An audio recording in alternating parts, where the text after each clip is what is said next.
ರಾಯಚೂರಿಗೆ MP ಯಾರಾಗಬೇಕು, ನಿಮ್ಮ ಮತ ಯಾರಿಗೆ ಅನ್ನುವಂತಹ ಅಭಿಯಾನ ಈಗಾಗಲೇ ಆರಂಭ ಆಗಿದೆ. ವೀಕ್ಷಕರೇ, ನೀವು ಕೂಡ ರಾಯಚೂರಿಗೆ ಸಂಸದರು ಯಾರಾಗಬೇಕು ಅಂತ ಅಂದುಕೊಳ್ತಾ ಇದ್ದೀರೋ ಈ ಕೂಡಲೇ ಸ್ಕ್ರೀನ್ ಮೇಲೆ ಕಾಣ್ತಾ ಇರುವಂತಹ ನಂಬರ್ಗೆ ಕರೆ ಮಾಡಿ ನಿಮ್ಮ ಎಂಪಿಯನ್ನ ಆಯ್ಕೆ ಮಾಡ್ಕೊಳ್ಳಿ. ರಾಜಕೀಯ ರಣರಂಗವಾಗ್ತಾ ಇದೆ ಲೋಕ ಎಲೆಕ್ಷನ್. ರಾಜ್ ನ್ಯೂಸ್ ನಲ್ಲಿ ಪ್ರತಿ ಲೋಕಸಭಾ ಕ್ಷೇತ್ರದ ಚಿತ್ರಣವನ್ನ ನಾವು ನಿಮಗೆ ತಿಳಿಸ್ತಾ ಇದ್ದೀವಿ. ಎಲೆಕ್ಷನ್ ಪೂರ್ವ ಸರ್ವೆ ಆರಂಭ ಆಗಿದೆ. ಕರೆ ಮಾಡಿ ವೋಟ್ ಮಾಡಿ. ನಿಮ್ಮ ಟೈಮಿಂಗ್, ಕ್ಷೇತ್ರದ ಸ್ಥಿತಿಗತಿ ಹೇಗಿದೆ, ಕೈ ಅಥವಾ ಮೈತ್ರಿ ಅಭ್ಯರ್ಥಿಯ ನಿರ್ಧಾರ ಏನಾಗಬಹುದು, ಲೋಕಸಭಾ ಕ್ಷೇತ್ರದ ಚುನಾವಣಾ ಪೂರ್ವ ಸಮೀಕ್ಷೆ ಆರಂಭ ಆಗಿದೆ.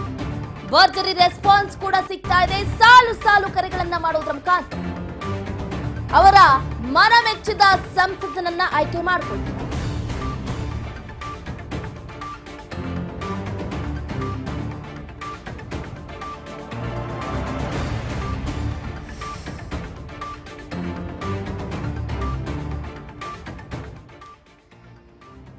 ಈಗಾಗಲೇ ನಾವು ಗಮನಿಸ್ತಾ ಇದ್ದೀವಿ, ಬಿಸಿಲ ನಾಡಿನಲ್ಲಿ ಕಾವೇರ್ತಾ ಇದೆ ಲೋಕಸಭಾ ಲಡಾಯಿ.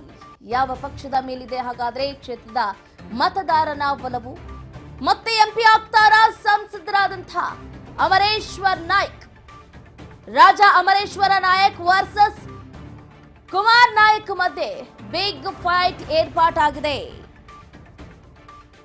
2019ರಲ್ಲೂ ಕೂಡ ಗೆಲುವಿನ ನಾಗಾಲೋಟವನ್ನ ನೋಡಿದಂತಹ ಅಮರೇಶ್ವರ್ ನಾಯಕ್ ಫೈನಲಿ ಬಿಜೆಪಿಯಿಂದ ಸ್ಪರ್ಧೆ ಮಾಡ್ತಾ ಇದ್ದಾರೆ.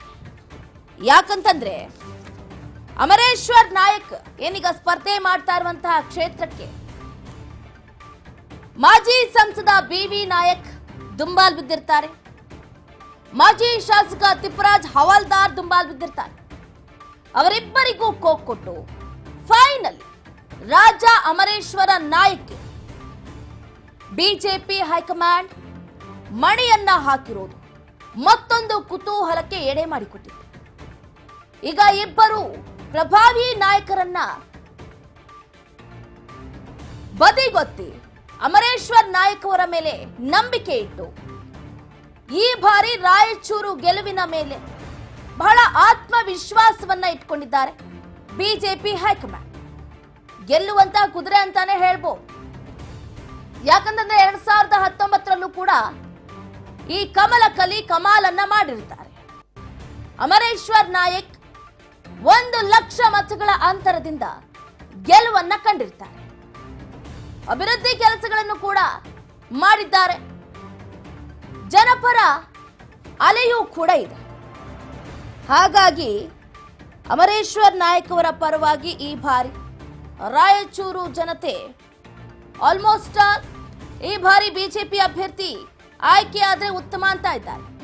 ಜಸ್ಟ್ ಬಿಕಾಸ್ ಇಲ್ಲಿ ಏನು ಕಾಂಗ್ರೆಸ್ ಅಭ್ಯರ್ಥಿಯಾಗಿ ಆಯ್ಕೆ ಆಗಿರುವಂತಹ ಮಾಜಿ IAS ಅಧಿಕಾರಿ ಕುಮಾರ್ ನಾಯಕ್ ಅವರು ಈಗ ತಾನೇ ಚುನಾವಣೆಗೆ ಎಂಟ್ರಿಯನ್ನ ಕೊಡ್ತಾ ಇದ್ದಾರೆ.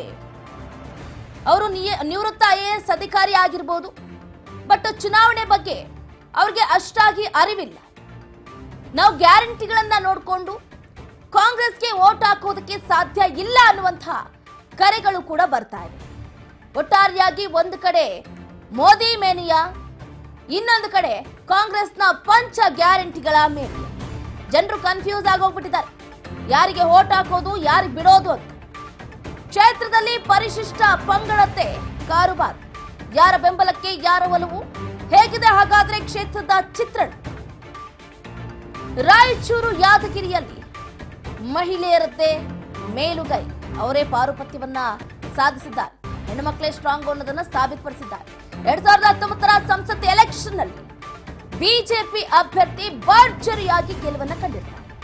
ಗ್ಯಾರಂಟಿ ಸರ್ಕಾರದ ಕೈ ಹಿಡಿತಾರ ಮಹಿಳಾ ಮಣಿಯರು. 5 ಗ್ಯಾರಂಟಿಗಳಲ್ಲಿ ಆಲ್ಮೋಸ್ಟ್ 4 ಗ್ಯಾರಂಟಿಗಳು ಕೂಡ ಹೆಣ್ಣು ಮಕ್ಕಳಿಗಂತಾನೆ ಬಿಟ್ಟಿರೋದು. ಅನ್ನಭಾಗ್ಯ, ಗೃಹಲಕ್ಷ್ಮಿ, ಗೃಹ ಜ್ಯೋತಿ, ಶಕ್ತಿ ಯೋಜನೆ. ಕೇವಲ ಒಂದೇ ಒಂದು ಯೋಜನೆ, ಅದು ಯುವ ನೀತಿ ಯೋಜನೆ, ಪುರುಷರಿಗಂತ ಬಿಟ್ಟಿದೆ. ಇನ್ನು ಮಿಕ್ಕಂತಹ 4 ಯೋಜನೆಗಳು ಕೂಡ ಮಹಿಳಾ ಮಣಿಯರಿಗೆ ಬಿಟ್ಟಿರುವಂತಹ ಯೋಜನೆಗಳು.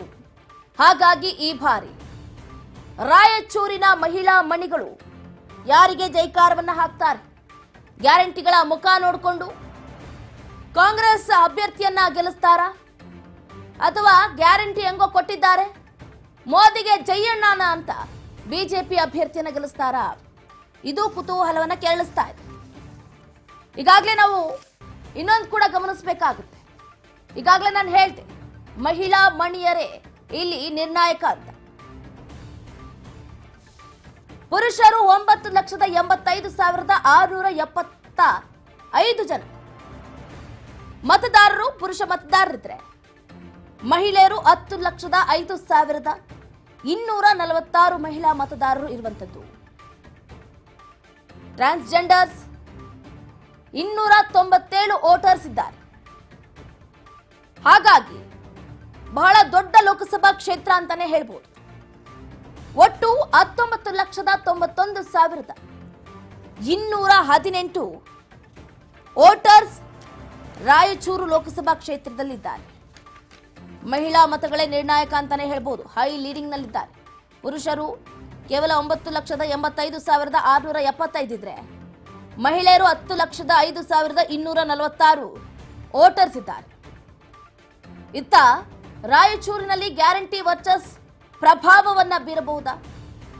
ಗ್ಯಾರಂಟಿಗಾಗಿ ಮನಸೋತಿರುವಂತಹ ಮಹಿಳೆಯರು ಈ ಬಾರಿ ಕಾಂಗ್ರೆಸ್ ಅಭ್ಯರ್ಥಿಯನ್ನ ಗೆಲ್ಲಿಸಬಹುದಾ?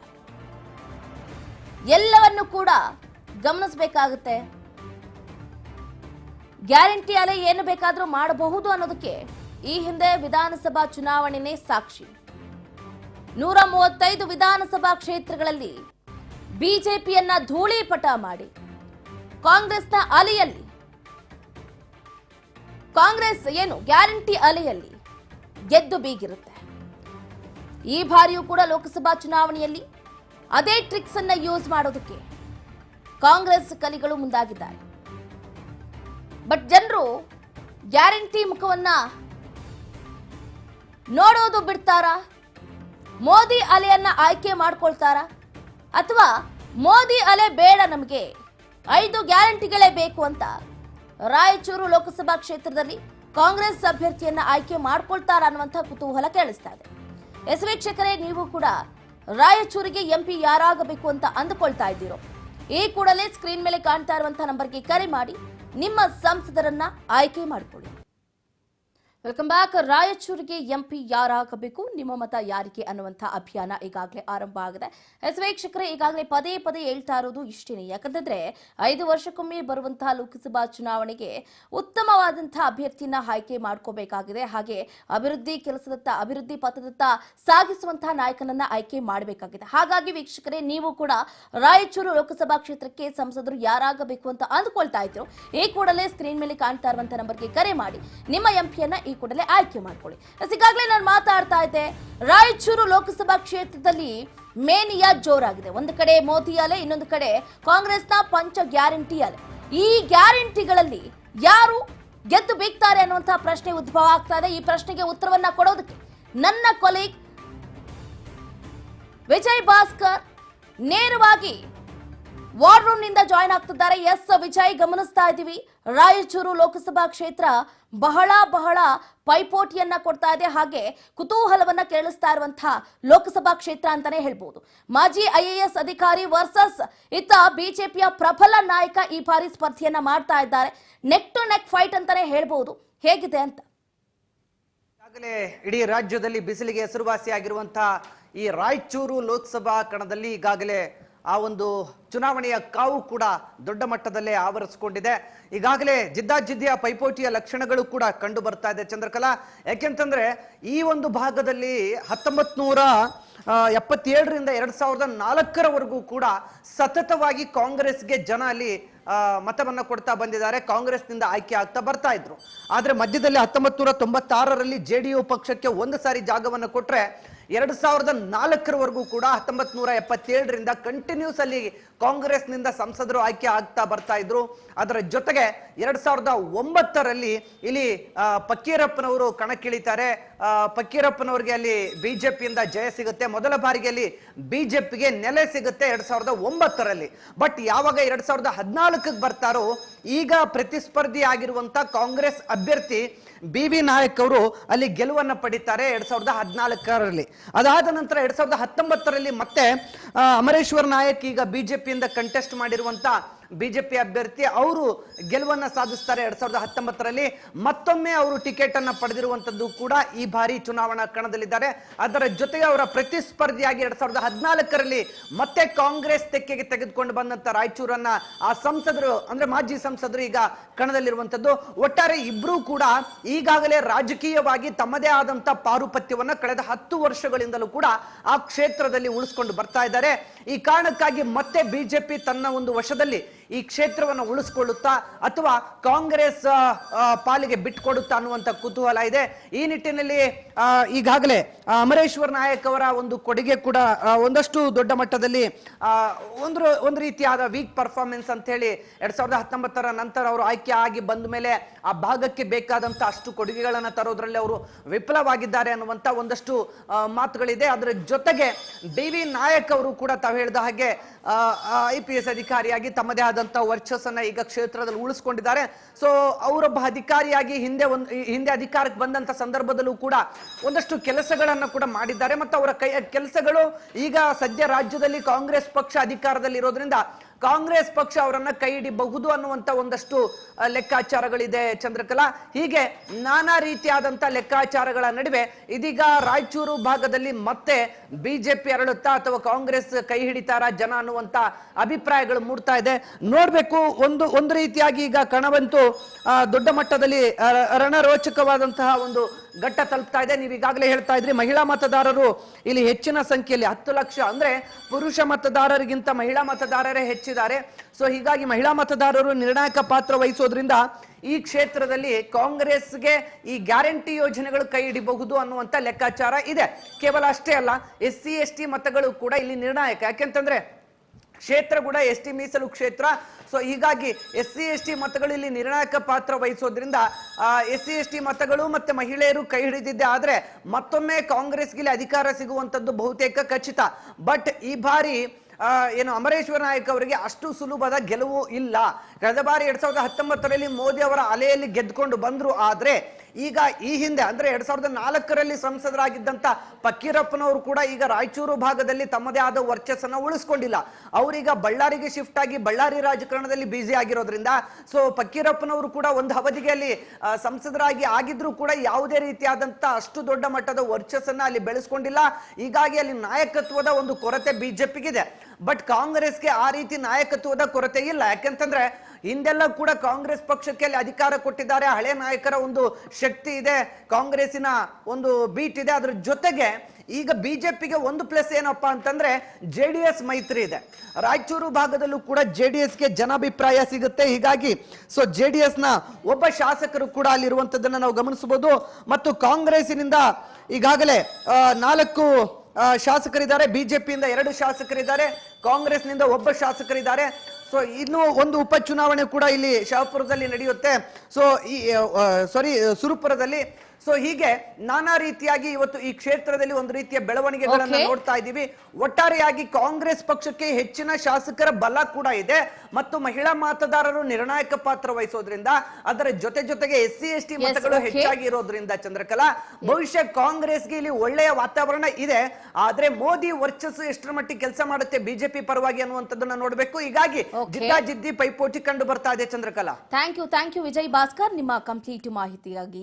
ಈಗಾಗಲೇ 8 ವಿಧಾನಸಭಾ ಕ್ಷೇತ್ರಗಳನ್ನ ಹೊಂದಿರುವಂತಹ ಈ ಲೋಕಸಭಾ ಕ್ಷೇತ್ರದಲ್ಲಿ 5ರಲ್ಲೂ ಕೂಡ ಕಾಂಗ್ರೆಸ್ ನಾಯಕರೇ ಇದ್ದಾರೆ. ಹಾಗಾಗಿ ಬಹಳ ದೊಡ್ಡ ಮಟ್ಟದಲ್ಲಿ ಜಿದ್ದಾಜಿದ್ದಿನ ಪೈಪೋಟಿ ಎದುರಾಗಿರುವಂತದ್ದು. ST ಮೀಸಲು ಕ್ಷೇತ್ರದಲ್ಲಿ ಈ ಬಾರಿ ಗೆಲುವು ಯಾರಿಗೆ? ಬಿಜೆಪಿ ನಾಯಕನಿಗ ಅಥವಾ ಕಾಂಗ್ರೆಸ್ ನಾಯಕನಿಗ? ಈಗಾಗಲೇ ಒಂದು ಕಡೆ ಮೋದಿ ಅಲೆ ಒಂದು ಕಡೆ ವರ್ಚಸ್ಸನ್ನ ಬೀರ್ತಾ ಇದ್ರೆ ಇನ್ನೊಂದು ಕಡೆ ಪಂಚ ಗ್ಯಾರಂಟಿಗಳ ಅಲೆಯೂ ಕೂಡ ಬೀರ್ತಾ ಇರುವಂತದ್ದು.